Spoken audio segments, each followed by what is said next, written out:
நெல்லை மாநகர காவல்துறை ஆணையராக பணியாற்றி வந்த மணிவண்ணன் ராமநாதபுரம் சரக டிஐஜியாக நியமிக்கப்பட்டார். ராமநாதபுரத்தில் டிஐஜியாக பணியாற்றி வந்த தேஷ்முக் ஷேகர் சஞ்சய் நெல்லை மாநகர காவல்துறை ஆணையராக நியமிக்கப்பட்டார். இதனையடுத்து முறைப்படி கோப்புகளில் கையெழுத்திட்டு பொறுப்பேற்றுக் கொண்டார். பின்னர் செய்தியாளர்களை சந்தித்து பேசினார். விரைவில் தமிழ்நாடு சட்டப்பேரவை தேர்தல் நடைபெறவுள்ளது. தேர்தல் தொடர்பான பணிகள் ஏற்கனவே தொடங்கி நடைபெற்று வருகின்றன. இந்த தேர்தலை நேர்மையாகவும் சுதந்திரமாகவும் நடத்துவதற்கு தேவையான அனைத்து நடவடிக்கைகளும் காவல்துறையால் எடுக்கப்படும். நெல்லை மாநகரில் சட்டம் ஒழுங்கை பாதுகாக்கவும் பொதுமக்கள் அமைதியாக வாழ்வதை உறுதி செய்யவும் தேவையான அனைத்து நடவடிக்கைகளும் எடுக்கப்படும் என்று அவர் தெரிவித்தார்.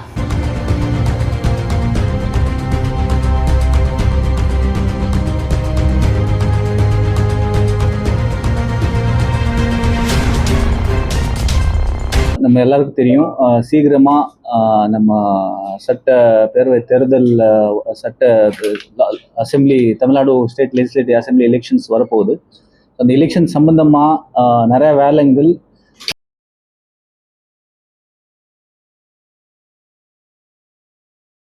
தொடங்குவோம். இந்த எலெக்ஷன்